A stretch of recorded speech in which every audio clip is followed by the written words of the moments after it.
Battles define Star Wars. The turning point of every single movie features an epic battle with the galaxy's greatest heroes and villains fighting for control. And I'm going to go over all of them in this video. If you ever get bored of a battle, use the video chapters to skip to one you like. And what better way to start than with the single greatest battle in all of Star Wars? Of course, I'm talking about the Battle of Coruscant. The Battle of Coruscant was the largest, most chaotic battle ever fought over a single planet in the Clone Wars and possibly in galactic history. It wasn't just a battle for a world, it was a battle for the heart of the Republic itself. Trillions of people lived here, and every district housed something essential to the functioning of galactic society. Because of its status as a core world, Coruscant was supposed to be untouchable, or so the galaxy believed. That illusion was shattered in 19 BBY. In an unprecedented move, in the early hours of the day, General Grievous' fleet emerged unexpectedly from hyperspace right on top of Coruscant's defense fleet. Their target was the 500 Republica building, the home of Supreme Chancellor Palpatine. This wasn't your average Separatist fleet. This was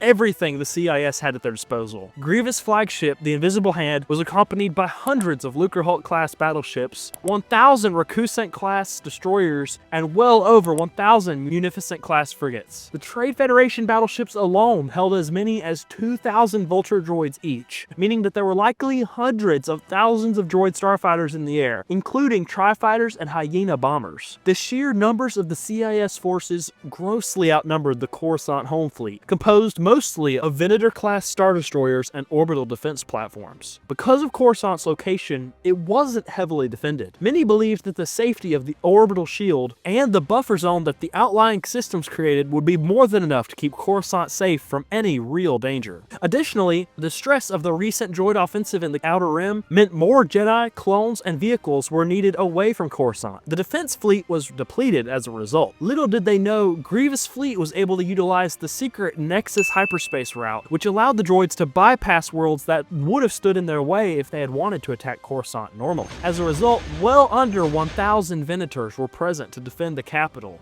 Thus, Grievous' fleet pierced straight through Republic lines, setting the skies above Galactic City ablaze. In the chaos, the Republic could not stop hundreds of landing craft from slipping through the planetary shields, as Grievous temporarily deactivated the shields using the access codes he was given by Darth Sidious. These landers deployed tens of thousands of B-1 and B-2 battle droids, as well as droidecas, droid commandos, and IG-100 Magna Guards, all sent directly into the most wealthy and influential sectors of Coruscant. Grievous' invasion force struck deep into the Uskru district, the entertainment sector. Droids swarmed through the streets, emerging suddenly in the heavily populated areas, pushing north towards the Senate district and the 500 Republica, the apartment complex housing the most influential beings in the galaxy, including the Chancellor himself. Meanwhile, some commando forces actually pushed deeper into the lower levels below the Senate, seeking to attack Coruscant's main power grid. With most of the Republic's forces committed to the Outer Rim sieges, Coruscant was vulnerable, but its defenders mobilized quickly. The Coruscant Guard, an elite security division under Commander Fox, deployed shock troopers throughout the Senate and judicial districts. Even the Coruscant Security Force deployed thousands of policemen to guard the lower levels. Likely by Palpatine's design, the 501st Legion and Jedi General Anakin Skywalker were able to arrive quickly as some of the first Republic reinforcements. Soon after, additional reinforcements came in droves from the Outer Rim, including elements of the 187th Legion, the 212th Attack Battalion, and the 41st Elite Corps, alongside hundreds of ARC troopers and even some Republic commandos. Many of these units, led by Jedi Master Yoda and Master Windu, formed a defensive perimeter around key structures such as the Senate office complex. Despite the resistance, Grievous personally led a strike team of droid commandos into the 500 Republica. The Red Guard stationed outside the Chancellor's office fought valiantly, but were ultimately defeated by Grievous and his Magna Guards. That left Jedi Master Shaak Ti and two other Masters as the Chancellor's last line of defense. Grievous quickly eliminated the other two Jedi, and after an intense duel with Shaak Ti, he defeated her and took her prisoner. Then, he exfiltrated to his flagship, the Invisible Hand, via a Separatist shuttle hidden near a city spire. By the time the Jedi Council had realized what happened, the Chancellor was already off-world and aboard the Invisible Hand, surrounded by thousands of Separatist vessels and under the protection of Count Dooku himself. The Claw Defenders eventually drove the droid forces back with coordinated counterattacks, but the damage was done. Thousands of fires raged as far as the eye could see around the Senate District, and as the Republic's defense pushed forward in space, entire sections of Coruscant were completely obliterated by falling debris. Casualties were in the millions, including both civilian and military losses. Millions more were displaced from their homes in the aftermath. Though the ground invasion was ultimately repelled, it allowed Grievous to complete his primary objective: kidnap the Supreme Chancellor and create chaos on Coruscant that would cause ripple effects felt throughout the entire Republic. What followed was one of the largest and most devastating fleet engagements of the Clone Wars. Over 10,000 capital ships clashed in orbit above Coruscant at once. The Republic deployed as many as 4,000 Venator-class Star Destroyers, hundreds of Acclamator-class assault ships, and additional support from hundreds of Arquitens-class light cruisers. This also included the tens of thousands of clone pilots flying ARC-170 and V-Wing starfighters, supported by many Jedi, including council members like Saesee Tiin, Agent Kolar, and Obi-Wan Kenobi. The battle was centered over Galactic City, the capital district. The Republic fleet was led by Jedi Generals Obi-Wan Kenobi and Anakin Skywalker. They personally spearheaded a daring assault on the General Grievous's flagship, a Providence-class dreadnought lurking at the center of the Separatist fleet. As the Invisible Hand attempted to escape Coruscant's gravity well and make it to the hyperspace lane, the entire CIS fleet collapsed and rallied around the flagship, trying to keep a hull open for Grievous to get away with the Chancellor. Fighting through waves of Vulture droids and point defense lasers, Kenobi and Skywalker managed to crash land inside the ship's hangar. The duel that followed ended with Dooku's death, who was executed on Palpatine's orders. The Jedi freed the Chancellor and confronted Grievous. The General, in typical Grievous form, sabotaged the ship and fled in an escape pod. This left the Jedi and the Chancellor stranded on a crippled ship that was quickly being sucked into Coruscant's gravity well. So, Skywalker attempted to fly the damaged dreadnought back to the surface. The Invisible Hand was torn in half during re-entry and crash-landed into the Federal District near the Planetary Opera House. Miraculously, all three survived. With Dooku dead and Grievous on the run, the CIS fleet was forced to pull out of the battle. The droids suffered enormous losses as they ran, and the result was a decisive Republic victory. The battle would become known as the greatest Republic victory in the entire Clone War, and the highlight of Anakin Skywalker's legendary career. The battle was a turning point. It marked the end of the Clone Wars middle period and began its final arc. The CIS had just lost its leader in Dooku, and as much as 1/3 of their entire fleet in the battle. The inevitable Republic victory was coming. If you're enjoying the video so far, I'd appreciate it if you left a like so more people will see it. If we get to 5,000 likes, I'll make another video covering every battle from the Clone Wars show, as well as other battles from Legends, the Old Republic era, and more. For this video though, we're just going to focus on battles that are important in the movies. Otherwise, we could be here all day. Literally. I can't talk about turning points without mentioning the Battle of Endor though. It's the single biggest turning point in another conflict, the Galactic Civil War. Everything the Rebellion had fought for led to this. And it wasn't just a desperate last-ditch effort. Rather, it was a coordinated military operation fought on multiple fronts, both on the surface of the moon and in orbit. The objective was simple: destroy the second Death Star. But first, the shield protecting it had to fall. A covert ground team was sent to the forest moon of Endor. Their mission was to infiltrate and destroy the SLD-26 planetary shield generator that projected an energy barrier around the Death Star. The main strike team consisted of about 30 Alliance Pathfinders, a special forces unit trained for jungle warfare and sabotage. They were inserted behind enemy lines alongside key rebel officers like Han Solo and Leia Organa, and even the clone trooper Rex. But they weren't the only ones fighting on the surface. Across the moon, multiple ground teams, as shown in Battlefront 2, were deployed to hit Imperial infrastructure in a simultaneous push. These included other elite units which carried out sabotage operations on turbo laser batteries and relay stations across the mid-moon sector. Their job was to weaken Imperial troop movement and communications, making it easier for the central strike team to push to the generator. That's why the Empire thought it necessary to deploy their own elite units, like Inferno Squad and Iden Versio. On the main front,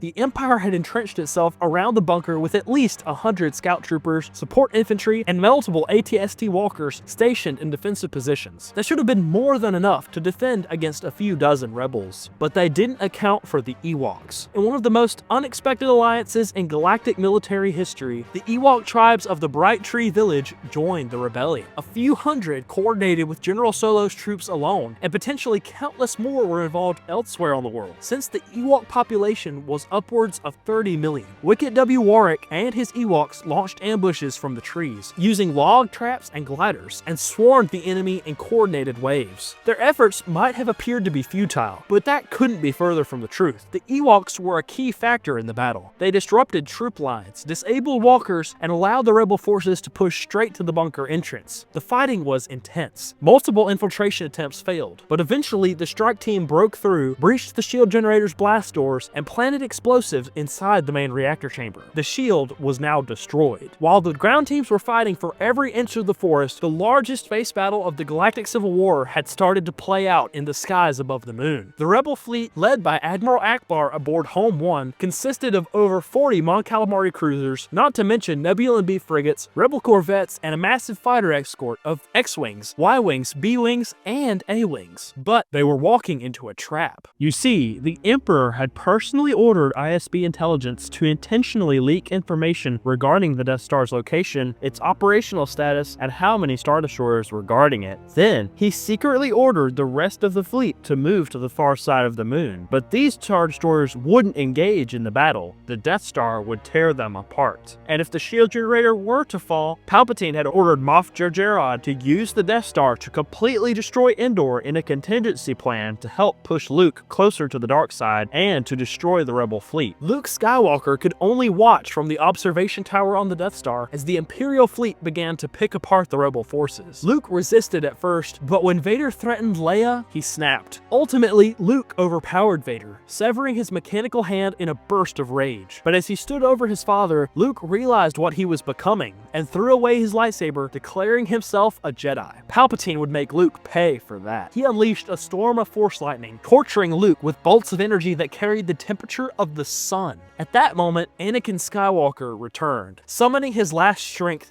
he seized the Emperor and hurled him into the reactor shaft, sacrificing himself to save his son, and finally destroying the Sith. What Luke didn't realize is that the tide hadn't just changed in the throne room. Outside, it had been a massacre, until the shield dropped. The rebel fleet shifted tactics immediately. Instead of retreating, they pushed in close to the Imperial capital ships, knowing the Death Star wouldn't fire on its own fleet. Starfighters swarmed the Executor, hammering his shield generators until a rogue A-Wing, piloted by Arvel Krenid, crashed into the bridge, sending the massive battleship straight into the Death Star's surface. With the Emperor dead and Admiral Piet gone in the Executor's crash, Moff Jerjerrod was frozen in place. He knew that the shield generator was down, but he hadn't received word from the Emperor to execute the order. He had no idea what had just taken place miles above him. During the chaos, General Lando Calrissian led a group of starfighters into the Death Star's internal superstructure. While the main fleet kept the Imperial Navy locked in battle, Lando's group penetrated the core. Lando, Wedge Antilles, and a portion of Gold Squadron fired their torpedoes and destroyed the main reactor. As the Death Star began to collapse from within, total chaos broke out among the Imperial ranks. Deep inside the Death Star, in the corridors and hangar bays, stormtroopers turned on each other, fighting desperately to secure the limited number of seats on the Lambda-class shuttles still docked inside. This chaos was exacerbated by the presence of rebel troopers on board, trying to fight for their own shuttle. As referenced in the Battlefront 2 Galactic Assault map, a rebel corvette crashed into the Death Star, effectively deploying hundreds of Alliance soldiers onto the battle station in the same equatorial trench region where Luke was trying to evacuate. Many Imperial units were tied down trying to fend off those rebels. Other units tried to follow evacuation orders from command, while still more units ignored those orders entirely, pushing, shooting, and even killing fellow soldiers to get off the station. Only a handful escaped. Most of the fleet's personnel, along with hundreds of thousands of troops and officers, perished when the Death Star exploded. The battle wasn't just a win, it was the end of the Galactic Empire as the galaxy knew it. The Emperor was dead, Darth Vader was gone, and the Imperial chain of command was shattered in an instant. The rebellion had proven that even in the face of overwhelming odds, the Empire could fall. In a way, the rebellion had already proved that fact all the way back in 1 BBY at the Battle of Scarif.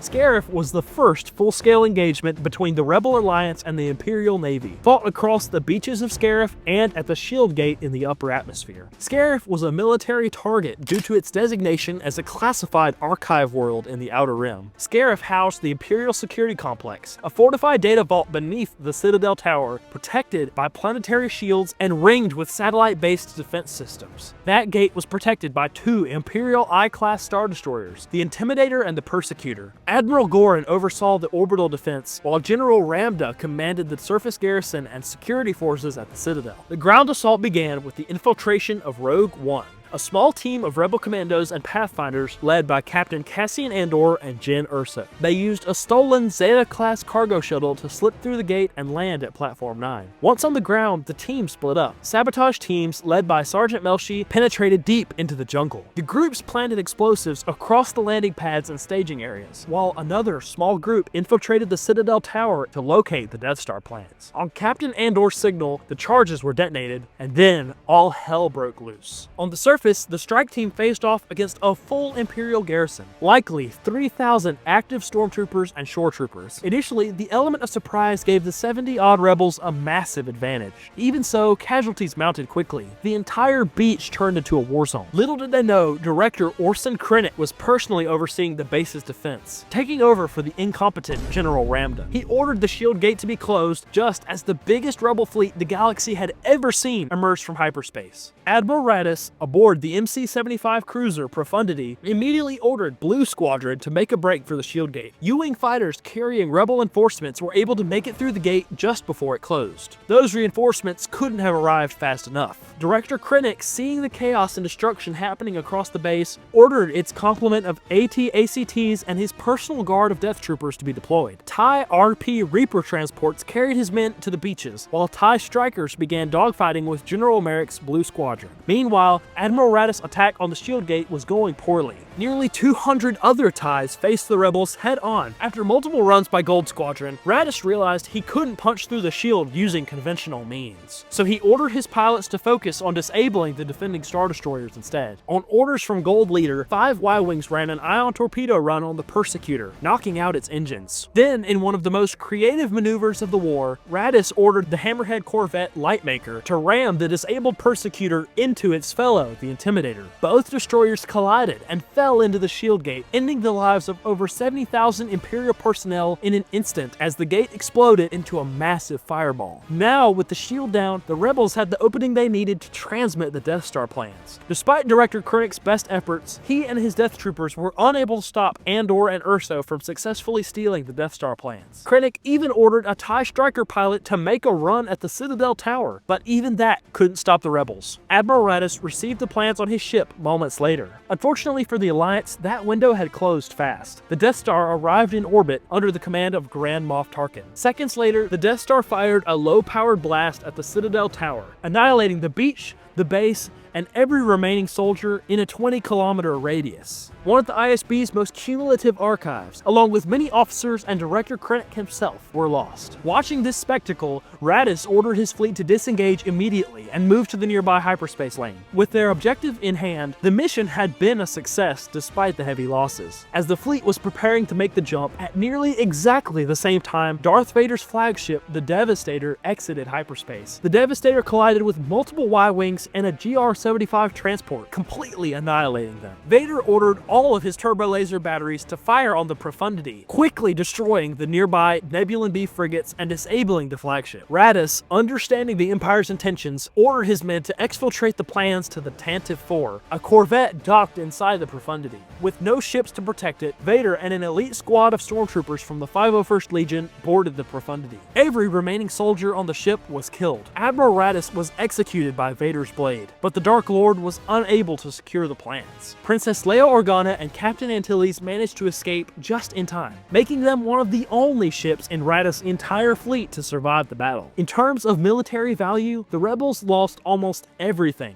multiple capital ships, many pilots, and every operative on the surface. But they succeeded. The Death Star plans were now in rebel hands. The Tantive 4 fled into hyperspace with the data, and the Alliance finally had a shot at stopping the superweapon. The Battle of Scarif proved that the Empire wasn't untouchable. It marked the beginning of a galactic civil war. That was a pretty awesome beginning to a war, but the start of the Clone Wars might have been even better. The Battle of Geonosis was the first major confrontation between the Galactic Republic and the Confederacy of Independent Systems, marking the beginning of the Clone Wars at 22 BBY. After discovering the secret droid foundries being constructed by the Confederacy, the Republic had no choice but to act. Obi-Wan Kenobi was captured during his investigation, and when Anakin Skywalker and Padme Amidala attempted to rescue him, they were also taken prisoner. All three were sentenced to a public execution in the Petronaki Arena. The Jedi responded quickly. Mace Windu led a strike team of 215 Jedi into the arena in one of the largest Jedi combat deployments in recent history. Jedi Masters infiltrated the Colosseum's upper levels and disabled defensive turrets, while the rest snuck in through the underground catacombs as referenced by the book Rise of the Red Blade. At Windu's signal, the Jedi revealed themselves and engaged the droid army head-on. The arena erupted into a frenzy of blaster fire as B-1 battle droids, B-2 super battle droids, and droidekas overwhelmed the Jedi from all sides. Many Jedi had never seen a battle, let alone fought in one, and it showed. The endless waves of droids proved too much to handle. Of the 215 Jedi who entered the arena, only 30 survived, an 86% casualty rate in a matter of minutes. Windu and a handful of others managed to regroup in the center, but it was only a matter of time before they'd be wiped out too. The arrival of the newly formed Grand Army of the Republic couldn't have come at a better time. Grandmaster Yoda commanded a force consisting of nearly 300,000 clone troopers, carried aboard a fleet of Acclamator-class assault ships. Gunships brought battalions of clones down from orbit, including LAAT infantry transports and LAAT Walker dropships, deploying AT-TE Walkers, TX-130 tanks, and SFA-T heavy artillery directly onto the battlefield. The Republic had full control of the skies. Jedi-piloted starfighters and LAATs strafed separatist positions and bombed the retreating droid lines. Republic capital ships above the atmosphere began jamming CIS communications, effectively cutting off coordination between separatist commanders and their droid armies on the ground. Even Count Dooku admitted, "If we deploy all of our forces, we will still be grossly outnumbered." But that didn't mean it was an easy victory for the Republic. As the battle expanded across the Geonosian desert, Republic forces met stiff resistance from the entrenched separatist units. Techno-Union hard cell transports and Trade Federation core ships were spread around the plains, guarded by numerous Hailfire droids and hundreds of thousands of B-1 and B-2 units. The Jedi had been appointed as battlefield generals by the Supreme Chancellor, but with no formal military training, they made many tactical errors. Troop columns were poorly positioned. AT-TEs and clone squads were left completely out in the open, vulnerable to long-range missiles. Despite suffering heavy losses, the Republic eventually pushed through. The SFA-T artillery moved into range and began firing on the core ships and hard cells, crippling the Separatists' ability to evacuate. To complement the frontal assault, General Windu organized a series of covert operations to strike at the Separatists from behind. He handpicked several squads of clone commandos, including units from Delta Squad and Foxtrot Group, to infiltrate the ravines and canyon networks that ran near the droids' command ships. Their objective was to sabotage power relays, shield generators, and command uplinks deep inside enemy territory. These strikes created mass confusion and disarray in the CIS ranks, giving the frontline clone battalions the opening they needed to press the assault. Without these missions, the Republic's main offensive would have faced far heavier resistance. The droid army, without central coordination and now facing orbital bombardment, began to collapse. Once the advancing SFA-T walkers got within range of the retreating CIS transports, it was like target practice on Camino. In a matter of days, the Republic seized control of the entire world, shutting down its droid factories and beginning what would become a year-long occupation. But it was hardly a complete victory. Tens of thousands of clones had died, many tanks and artillery were lost, and a significant portion of the Jedi Order now ceased to exist. Not to mention that Count Dooku, Poggle the Lesser, and Newt Gunray all escaped the system, ensuring the Separatists would regroup and retaliate. The cost was high, and the war had only just begun. It seemed like a battle like Geonosis was inevitable, but it might have never happened if it weren't for the Battle of Naboo, in which the Trade Federation faced off against the combined strength of the Royal Naboo Security Forces and the Gungan Grand Army. The Battle of Naboo was the final act of the Naboo crisis in 32 BBY. It was merely a skirmish compared to later battles, but its political and symbolic impact was massive. Not only did it mark the return of the Sith, but it also showcased the first major confrontation between the peaceful Republic and the rising corporate powers behind the Trade Federation.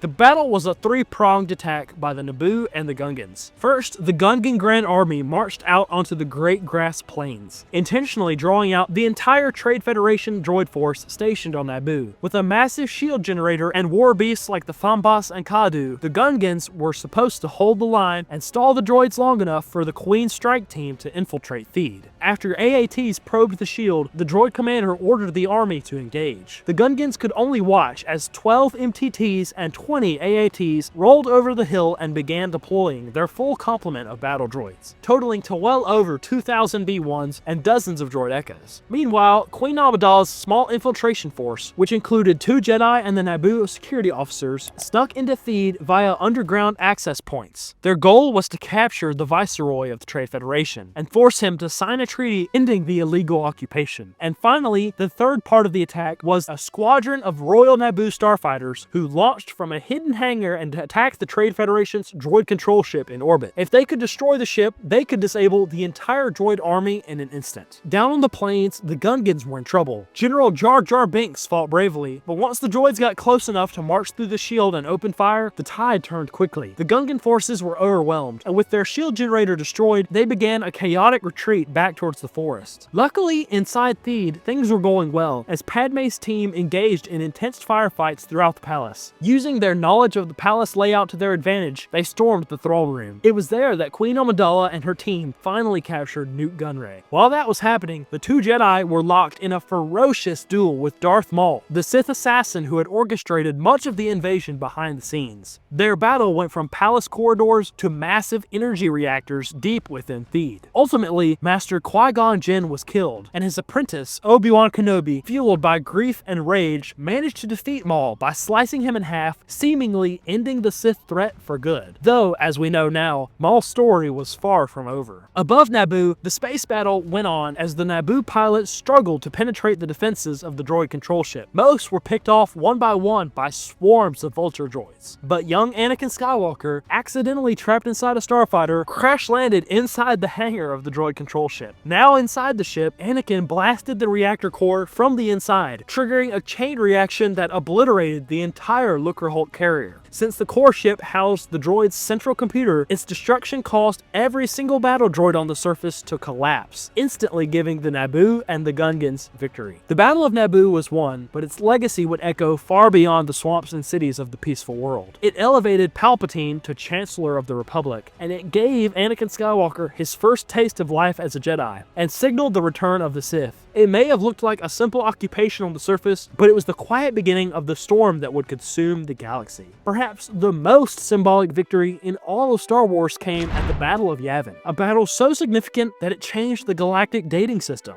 After years of hit-and-run strikes, the Rebels finally had a shot at something bigger. Actually, the biggest weapon there ever was. The DS-1 orbital battle station, also known as the Death Star, was an absolute monster, measured at 160 kilometers in diameter. For us Americans, that's 100 miles from one side of the Death Star to the other. It had over 1 million personnel on board, including officers, gunners, stormtroopers, and engineers. It may not have been armed for an assault by small starfighters, but it was still incredibly well defended with thousands of turbo lasers, laser cannons, tractor beam projectors, and of course, the super laser itself. That's not including the practically unlimited number of TIE fighters the Imperials had at their disposal. But it had a weakness, a 2-meter wide thermal exhaust port located in the North Polar Trench, leading directly to the main reactor. That trench was just 5 kilometers long, heavily defended, and nearly impossible to reach without flying straight into the heart of the station's defenses. The Rebels scrambled almost every starfighter they had, only 30 ships total. Red Squadron, led by Garvin Drace, fielded around 12 to 19 X-Wings, including Luke Skywalker at Red 5 and Wedge Antilles at Red 2. Gold Squadron under Dutch Vander flew 7 or 8 Y-Wings equipped for torpedo runs. That was it. 30 fighters, no capital ships, nothing extra. They were just grains of sand compared to this battle station designed to destroy entire worlds. On the Imperial side, the defense of the Death Star was handled directly by Grand Moff Tarkin, with the trench command falling to Darth Vader, who personally launched his TIE Advanced X-1. He was backed by a full wing of TIE LN fighters. Dozens of TIEs swarmed out to intercept the rebels as soon as the attack began, forming up and targeting the slower moving Y-Wings first. As the Death Star moved into firing range of Yavin 4, rebel pilots launched their assault runs. Gold Squadron went first, trying to open up a firing lane for the torpedoes, but they were cut down quickly by TIEs and surface turrets. Only a few of them even made it as far as the trench. Red Squadron followed, providing cover while groups of 2 or 3 tried to get clean shots at the port. But once again, the Imperial defenses held.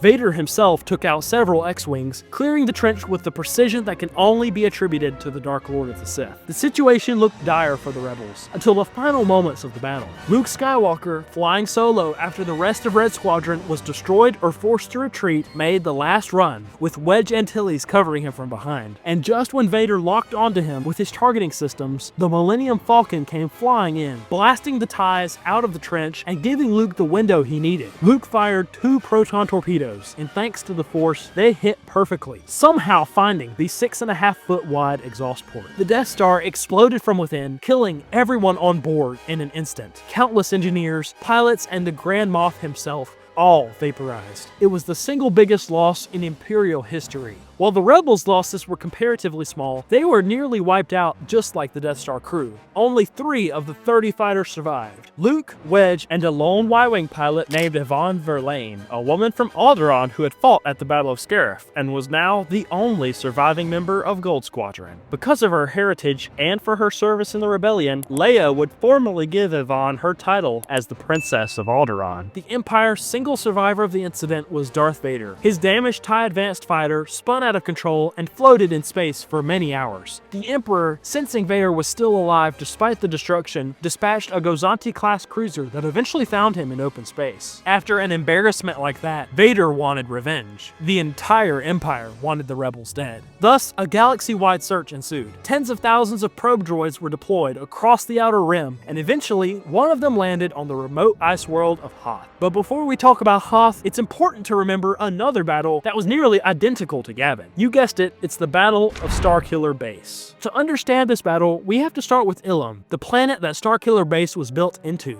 Ilum was once a sacred world to the Jedi Order. For centuries, it served as the galaxy's main source of kyber crystals, the crystals that powered the Jedi's lightsabers. Padawans would come here to complete their trials and retrieve their crystal from the icy caves, as we saw in the Clone Wars. But after the Jedi fell, the Empire seized the planet and began strip mining it for its kyber reserves. Then, after the Empire collapsed, the First Order quietly took over Ilum and began building their own superweapon there. They chose Ilum for 2 reasons. First, its vast kyber veins could help fuel the weapon. While Starkiller Base's laser was powered by the sun, something else had to focus that energy into a usable laser beam. That's what the kyber crystals did. And second, its remote location in the unknown regions made it nearly impossible to find. The Jedi had gatekept its location for millennia, so hardly anyone even knew it existed to begin with. And just like that, Ilum became the First Order's very own Death Star. With all of that destructive potential, the Resistance had to act. Just 3 people, Han Solo, Chewbacca, and Finn, had to infiltrate Starkiller Base and try to disable the planetary shields so the Resistance fleet could launch their attack. By a stroke of luck, they found Captain Phasma and kidnapped her, forcing her to deactivate the shields with her access code. With the shields down, Poe Dameron led 36 T-70 X-Wings into the atmosphere and began their assault. They were immediately met with stiff resistance from TIE foe fighters and ground-based turbolasers. Within the first few minutes of fighting, 17 Resistance starfighters were destroyed, cutting their strength nearly in half. But Poe and the others pressed forward, targeting the base's exposed thermal oscillator, which was a critical weak point buried beneath the surface, responsible for stabilizing the weapon's energy storage. However, it quickly became evident that the X-Wing's guns weren't cutting it. The oscillator's armor was too thick. So, while the X-Wing pilots fought for their lives overhead, Han, Finn, and Chewie planted charges deep within the oscillator chamber. But before they could leave, Han was confronted and killed by his son, Kylo Ren. Chewbacca set off the explosion shortly after,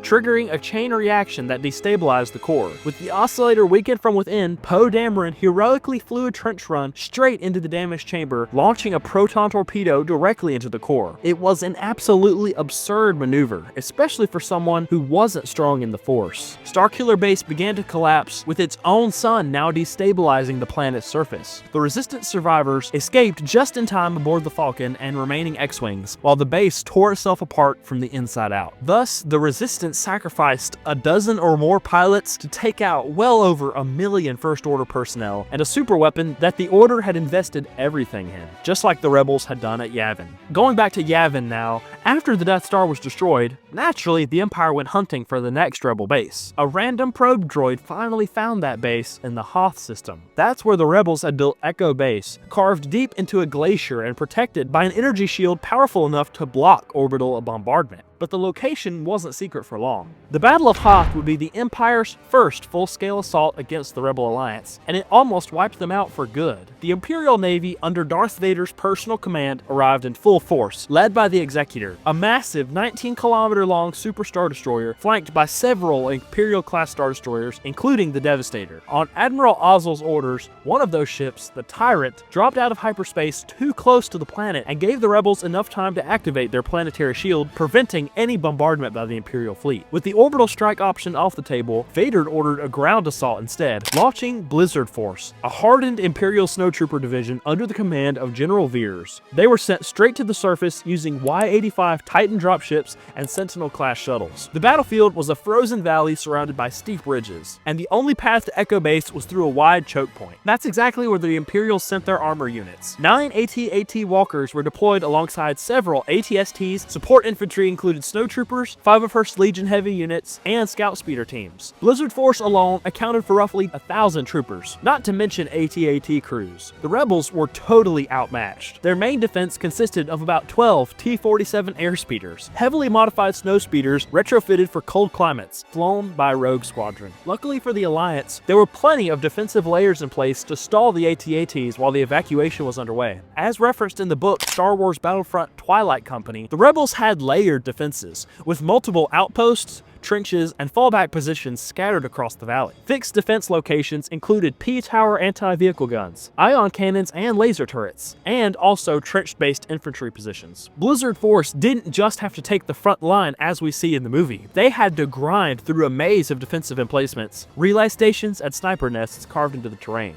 Not every outpost could be blasted away by the AT-ATs. Some Rebel squads were cut off entirely and made last stands in buried ice caverns or comm stations, forcing snowtroopers to clear every position one by one. It was a brutal advance, and costly even for Blizzard Force. The Walkers had to advance in a tight formation, moving slowly and steadily toward Echo Base. Rebel infantry quickly realized the AT-ATs were impossible to stop. Their armor was too thick for conventional blasters, and the Rebels were forced to deploy the snowspeeders. Rogue Squadron pilots like Wedge Antilles and Zev Seneska used the tow cables to entangle the legs of one of the AT-ATs, toppling it into the snow. But the numbers weren't on their side. One by one, the snowspeeders were shot out of the sky by turret fire and scout walkers. The snowspeeders managed to take down 5 of Blizzard Force's 12 walkers, but by then it was too late. General Veers aboard Blizzard 1 pressed the final charge and delivered the killing blow to the Echo Base shield generator using the walkers' chin-mounted heavy laser cannons. Once the shield collapsed, it was only a matter of time before the Imperial victory was secure. As the generator fell, the last Rebel transports began launching into the upper atmosphere. The base's ion cannon disabled a few orbiting ISDs, buying just enough time for some of the GR-75 medium transports to escape with escort fighters. Out of the roughly 30 transports, only about 17 made it off-world. The rest were shot down, captured, or forced to scatter. Nearly all of the snowspeeders were destroyed in the valley. Ground forces left behind were overrun by snowtroopers, breaching through the hangar and auxiliary exits. The Rebels took heavy losses, including much of their equipment, vehicles, and ground troops. Echo Base was completely abandoned, but thanks to the delaying actions of the rear guard and the last-ditch efforts of the flight crews, the Rebel leadership managed to survive. But most importantly, the Alliance survived the attack. The war would continue on. A battle that mirrors Hoth in many ways is the Battle of Crait. This was the Resistance last stand. After being tracked through hyperspace and whittled down to their last few ships, the Resistance fled to the remote world of Crait, a barren salt-covered planet that once served as a Rebel Alliance outpost during the Galactic Civil War. The base was sealed behind a massive blast door, protected by layers of trenches and fallback positions. Defensive emplacements were limited to only a few salvaged laser cannons and trench guns. While the Resistance waited on the surface, newly instated Supreme Leader Kylo Ren led the operation personally. Ren deployed 11 AT-M6 heavy walkers, as well as multiple classic AT-ATs and a few First Order style AT-STs for support. The highlight of the attack force was a battering ram cannon, a mobile siege weapon powered by Death Star grade tech moved forward by AT-HHs. With no other options left, the Resistance deployed a handful of ancient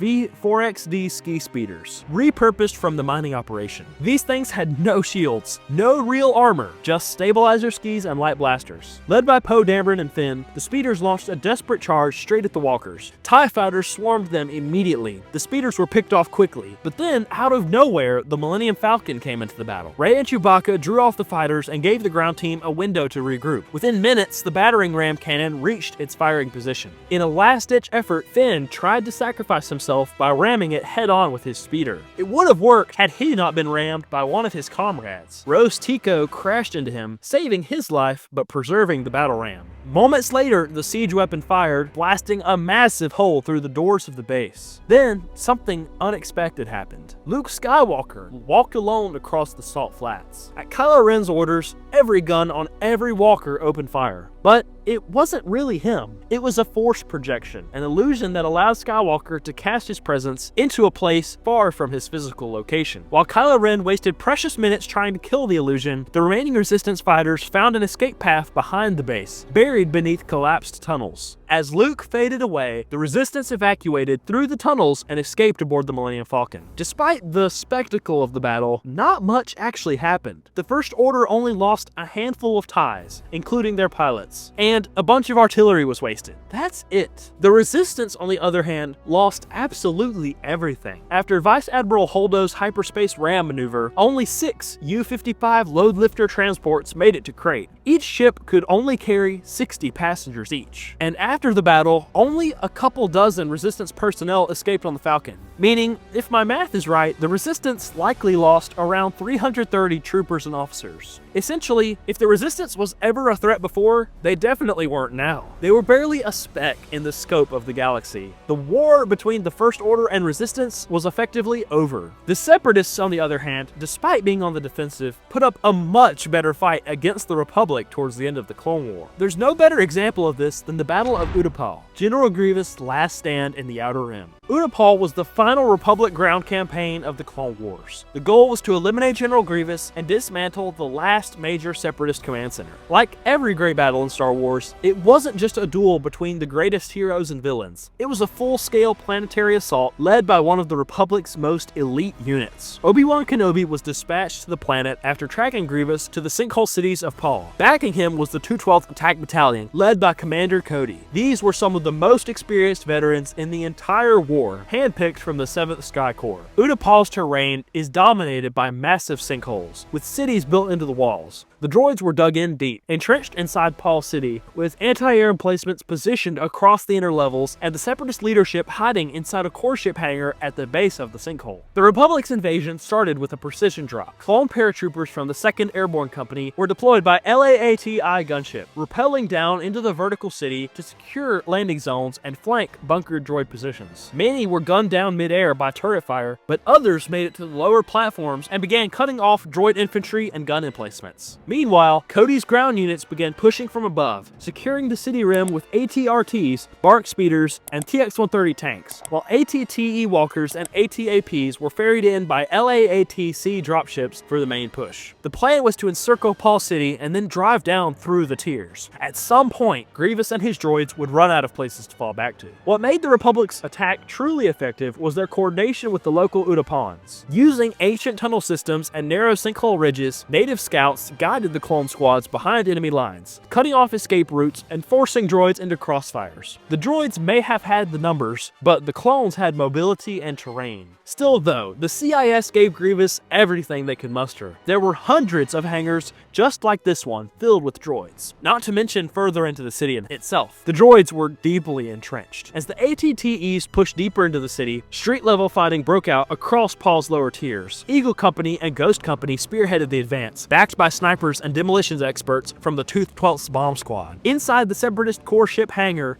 Kenobi located Grievous, and what followed was one of the most famous duels of the Clone Wars. wars that would eventually end in the cyborg general's death. But while that one-on-one was happening, the 212th was still locked in brutal street-to-street combat, especially in the catacombs and industrial zones around the lower platforms. Clone losses began to mount quickly. Despite the overwhelming size of the droid army, the Republic eventually gained the upper hand through superior tactics, air superiority, and coordination with the local populace. By the end of the battle, the Republic had lost tens of thousands of clone troopers, along with dozens of ATTEs and LAAT gunships. The CIS, meanwhile, lost the majority of their droids before Separatist leaders deactivated the army from Mustafar. Most importantly, though, the last remaining military figure for the Separatists in General Grievous was dead. The Separatist chain of command had been completely decimated in a matter of days. Now, Utapau was a Republic world in name only, soon to be under the heel of the Empire. All things considered, Utapau was a pretty large battle in terms of scale, but it was completely dwarfed by the absurd numbers of troops and ships present for the Battle of Exegol. The battle took place in the unknown regions, in the upper atmosphere of the planet Exegol. The planet was used by Darth Sidious as the hidden base for his final order. Buried in the surface were over 1,080 Zeiston-class Star Destroyers, each equipped with a planet-killing super laser and crewed by the Sith Eternal Army, estimated to be tens of millions strong. In contrast, the Resistance barely had enough ships to field a single line. The only notable cruiser available was a Corellian corvette, along with the Millennium Falcon, a handful of X-Wings, Y-Wings, and maybe 5 B-Wings. To say they were outnumbered would be the biggest understatement of my life. The Resistance immediately flew into the lower atmosphere, targeting the navigation tower used to coordinate the Final Order fleet, but the Sith responded instantly. TIE Dagger fighters scrambled from launch bays, and within seconds, the Resistance fighters were being picked off. For a moment, it looked like the Resistance was going to be wiped out before the real battle had even started, if there was ever potential for a real battle anyway. That's when Lando Calrissian emerged from hyperspace, leading the Citizens Fleet, a spontaneous alliance of thousands of civilian and local system ships from across the galaxy.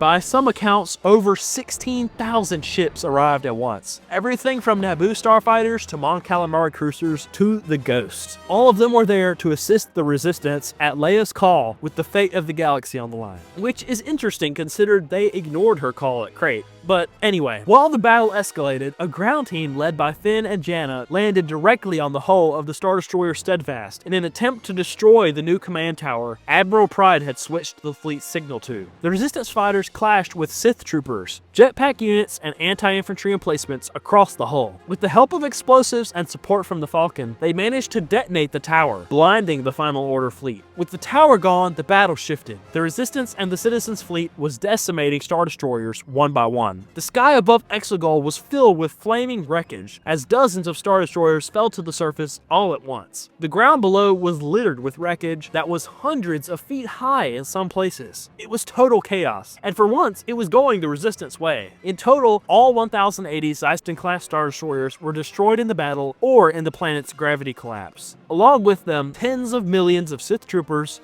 cultists, TIE pilots, and officers. All dead. The Resistance paid a steep price as well. Of the roughly 16,000 ships that joined the Citizens fleet, it's estimated that over half were lost. But they had won, and saved the galaxy in the process. It was all worth it, I guess. No other battle can really compare with a casualty list like that. But for the Wookiees, the Battle of Kashyyyk was definitely extremely brutal. Kashyyyk was one of the Republic's final strongholds. If the droids won here, the CIS would have direct access to many key worlds in the Inner Rim, and even the core. Like most battles at the end of the Clone Wars, it didn't end how anyone expected. The battle took place along the Wartaki Sea coastline, right outside the city of Kashyyyk. That is where the Wookiees, under Tarful and Chewbacca, joined the Grand Army of the Republic to stop a Separatist invasion. Commanding the Republic's efforts was Master Yoda, backed by Jedi Generals Luminara Unduli and Quinlan Vos, with Republic reinforcements drawn from the 41st Elite Corps and the 7th Recon Regiment. The Wookiees knew the terrain. They advised the Republic to entrench themselves at the beach outside the city, using the seawall and existing buildings in the trees as sniper nests. Yoda wanted to let the droids think they had the advantage, but they didn't. Grievous sent in a full assault group with multiple divisions of B-1 battle droids backed by NR-N99 Persuader-class tanks, Dwarf Spider droids, and HMP droid gunships. The droid transports crawled across the water from CIS landing ships and began unloading the droids right on the beach. The moment the first droids breached the shoreline, clone troopers from Red Company and the 41st opened fire from the tree trenches and bunkers. Wookiee warriors dropped down from the canopies, setting ambushes and cutting off advanced lines with bowcasters and blades. At the same time, scout snipers eliminated command droids one by one, attempting to disorient the attackers. Clone artillery units unleashed heavy barrages from juggernauts, AT-APs, and LAAT-I gunships. The droid assault quickly began to crumble. While the main line held the front, Master Unduli and Voss were deployed with specialized recon squads to attack separatist landing zones from the flanks. Voss's team also tracked down Transocean mercenaries operating as slavers for the separatists. With the help of Delta Squad, those camps were cleared before the droids could reinforce the beach, freeing hundreds of Wookiees in the process. But just as the Republic started pushing the droids back into the sea, everything changed as Order 66 was issued. Commander Gree and Captain Jek turned their weapons on Yoda. Yoda was forced to decapitate them and disappear into the forest with Tarful and Chewbacca. But across the battlefield, the other Jedi weren't so lucky. Master Luminara was captured shortly after Order 66 and was executed in Imperial custody, while Master Voss escaped into the jungle. Because the Order interrupted the battle, many clones froze mid-fight, confused by the sudden shift in orders, allowing droids to temporarily inflict heavy losses. Ultimately, even without Yoda and Commander Gree's leadership, the Republic would win the day. However, hundreds of clones were dead, multiple juggernauts and AT-APs were destroyed, and thousands of Wookiees were killed as well. On the other side of the battle, the droid army was completely annihilated. Once Unduli and Voss disabled their landing craft, the droids were trapped on the surface, making it easy for the Wookiees and the clones to pick off stragglers. Kashyyyk was technically a Republic victory. The droids were destroyed, the beach was held, but that didn't matter, because hours later, the Empire was born, and the Jedi were gone. That meant Kashyyyk was placed under Imperial occupation. This battle would have massive ramifications for the future as a result. Because of the large clone presence on the world, Palpatine was easily able to institute a military takeover of Kashyyyk, which allowed him to enslave the Wookiee population to build the Empire's many infrastructure projects in the coming years. It paints a brutal picture of what the Empire would do to countless other worlds to fuel its war machine. Let me know in the comments if I should make another video like this one, covering more battles from the Clone Wars show, Legends content, and more.